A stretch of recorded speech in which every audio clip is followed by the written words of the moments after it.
இப்போ 2026 எப்படி இருக்கும்? டிஎம்கே வின் பண்ண வாய்ப்பு இருக்கா? இல்ல வேற ஒரு தலைமை வர வாய்ப்பு இருக்கா? இல்லை இப்போ 26னா நீங்கள் ஒரு எம்எல்ஏ ஒரு கேண்டிடேட் நிற்கிறதுக்கே கிட்டத்தட்ட சிட்டிக்குள்ளே 50 கோடி ரூபாயிலேருந்து 100 கோடி ரூபாய் செலவுக்கு ஆகும் கம்பல்சரி ஆகும். இப்போலாம் ஏலம் தான் சொல்கிறாங்க. ஆமாம், இப்போ யாருமே காசு கொடுக்காமலாம் இல்லை. இந்த எம்பி எலெக்ஷனுக்கும் நிறையா பணம்லாம் கொடுத்துட்டு தான் இருக்காங்க. ஸோ இந்த இதில் வந்து டிஎம்கே, ஏடிஎம்கே, பிஜேபி, இப்போ இந்த டாப் மோஸ்ட்டில் இருக்கிறது இவங்க 4 பேர். பிஜேபி, சீமான், இவங்க 4 பேர் இருக்காங்க. இவங்கள தாண்டி ஒரு புது கட்சி வந்து ஆட்சி அமைக்கிறது தான் வாய்ப்பு குறைவு. டிஎம்கேக்கு இந்த இருக்கக்கூடிய சின்ன சின்ன அதிருப்திகள்லாம், இந்த கள்ளச்சாரம் இஷ்யூ, இந்த மாதிரி அதிருப்திகள்லாம் இருக்குல்ல, ஸோ இந்த தாக்கம் வந்து இருக்குன்னு நான் நினைக்கிறேன். கொஞ்சம் தாக்கங்கள் இருக்கும். மற்றபடி கொள்கை ரீதியாக பாஜக சிந்தனை வந்து, பாஜகக்கு எதிரான சிந்தனை வந்து தமிழ்நாட்டில் அதிகமாக இருக்குது.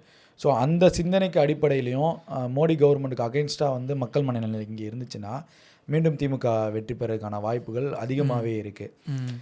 ஏடிஎம்கேக்கு என்ன இங்கே ஒரு சிக்கல்னால், அவங்க இன்னும் அந்த கட்சியை இன்னும் ஒரு ஸ்டாண்டர்டைஸாக அவங்களால கொண்டு வர முடியல. ஆனால் எடப்பாடி திறமையாக ஒர்க் பண்ணிகிட்ருக்காரு. ஏன்னா இவ்வளோ ஃபைட்லாம் பண்ணிவிட்டு இன்னும் கட்சியை வந்து ஒரு கண்ட்ரோலாக வச்சுருக்காருன்னா அது பாராட்ட வேண்டிய ஒரு விஷயந்தான். ஒரு புது தலைவராக உருவாகி சிஎம்மாக இருந்து கட்சியை வழிநடத்தி இப்போ எதிர்கட்சி தலைவராக ஸ்டேஜில் உட்கார வச்சு பார்க்குறோம் அப்படின்னா அது அவருடைய திறமை, அவருடைய அரசியல் வந்து ரொம்ப அருமையாக இருக்குன்னே சொல்லலாம். எடப்பாடி அதை ஸ்டாண்ட் பேஸ் பண்ணார்னா எடப்பாடி வந்து வின் பண்ணுறதுக்கான சான்சஸ் அதிகமாகவே இருக்குது. அதே இன்னொரு விஷயமும் நான் சொல்கிறேன். இப்போ சீமான் வந்து நிச்சயமாக 2026 தனிச்சு தான் வருவார், கூட்டணிலாம் வராது. இங்கே ஏடிஎம்கேவும் வெற்றி கழகமும் இணையறதுக்கான வாய்ப்புகள் இருக்குது, நிறையாவே இருக்குது. ஏன்னா அரசியல் வந்து எப்படின்லாம் யாரும் சொல்ல முடியாது. விடிஞ்சு பார்த்தா அரசியல் வேறமாக இருக்கும். என்னோட கணிப்பு கரெக்டாக இருந்தால் எனக்கு தெரிஞ்சு விஜய், அதிமுக, விசிகா, கம்யூனிஸ்ட் கட்சிகள், இஸ்லாமிய கட்சிகள், காங்கிரஸ், இந்த ஒரு கூட்டணியில் நிச்சயம் ஒரு பொதுவான ஒரு தலைவரை தேர்ந்தெடுத்து ஆட்சி அமைக்கிறதுக்கான வாய்ப்புகள் நிறையாவே இருக்குது. ஆனால் விசிகா வந்து இப்போது மாநில கட்சி அந்தஸ்து பெற்றிருக்காங்க. ஸோ அவங்க திமுக விட்டு வராதது வந்து திருமாவளவன் கையிலையும் கட்சிக்காரங்க கையில் இருக்குது. பட் ஆனால் விசிகா எந்த பக்கம் இருக்கோ அவங்க தான் ஆட்சி அமைக்கிறதுக்கான சூழல் நிச்சயமாக வரும். ஏன்னா விசிகா வந்து ஒரு பிக் ஸ்ட்ராட்டஜி உள்ள ஒரு கட்சி. விசிகா எந்த பக்கம் இருக்கோ அவங்க நிச்சயமாக ஆட்சி அமைப்பாங்க. அது விசிகாவை விஜய் ஏற்றுக்கிட்டாரும் சரி.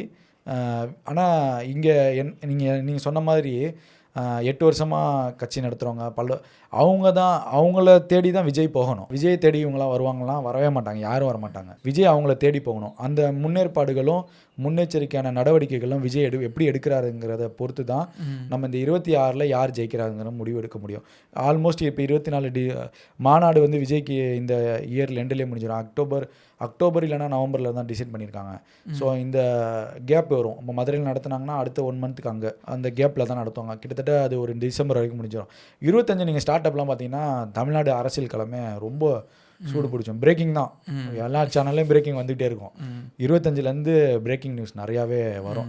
ஏன்னா ஸ்டார்ட் அப் ஆயிரும். நீங்கள் 26 பிப்ரவரியிலலாம் ஆல்மோஸ்ட் எலெக்ஷன் வர வாய்ப்பு இருக்குது, நிறைய சான்சஸ் இருக்குது. ஜனவரி பிப்ரவரியில் வைக்கக்கூட வாய்ப்புகள் நிறையாவே இருக்குது. அதனால் வந்து நீங்கள் 25லே வந்து ஒரு அரசியல் ஓரளவுக்கு மக்களுக்கு தெரிய வந்துடும்.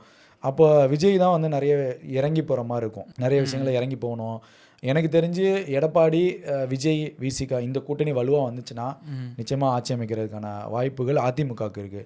ஆனால் இந்த கூட்டணிக்கு அதிமுக தான் தலைமை தாங்கும். அதை விஜயும் விரும்ப மாட்டார். ஆக்சுவலாக இதுதான் உண்மை. நீங்கள் இந்த ரசிகர்கள்லாம் ஆர்வ கோளாறுல அண்ணன் சிஎம் ஆகணும், அண்ணன் முதலமைச்சர் அப்படிலாம் சொன்னோம். விஜயே அதை விரும்ப மாட்டார்.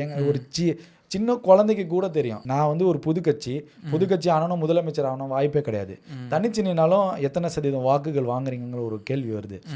இங்கே விஜய் இப்போ இந்த வேளச்சேரி தொகுதியில் விஜய் நிற்கிறாரு ஒரு எக்ஸாம்பிள் கேட்டிங்கன்னா விஜய் வெற்றி பெறுவார். உங்களுக்கு புரியுதா? இங்கே இளைஞர்கள் ஓட்டு, அந்த ஃபஸ்ட் டைம் ஓட்டு போடுறவங்க இதை வந்து விஜய் எடுப்பார், கண்டிப்பாக கையில் எடுப்பார். ஸோ இந்த ஓட் பேங்க் பார்த்தீங்கன்னா ஒரு 26ல் விஜய் கட்சி தனிச்சு நின்றுச்சுன்னா ஒரு 8லேருந்து 10% வாக்குகள் நிச்சயமாக வெற்றி கழகம் பெறும். தனிச்சு விஜய் நின்னார்னா இந்த வாக்குகள் வாங்குவாங்க. நான் சொன்ன மாதிரி ஏடிஎம்கே, விசிகா, காங்கிரஸ், விஜய் இந்த 4 கூட்டணி வலுவாக இருந்துச்சுன்னா அந்த கூட்டணி நிச்சயமாக ஆட்சி அமைக்கும்.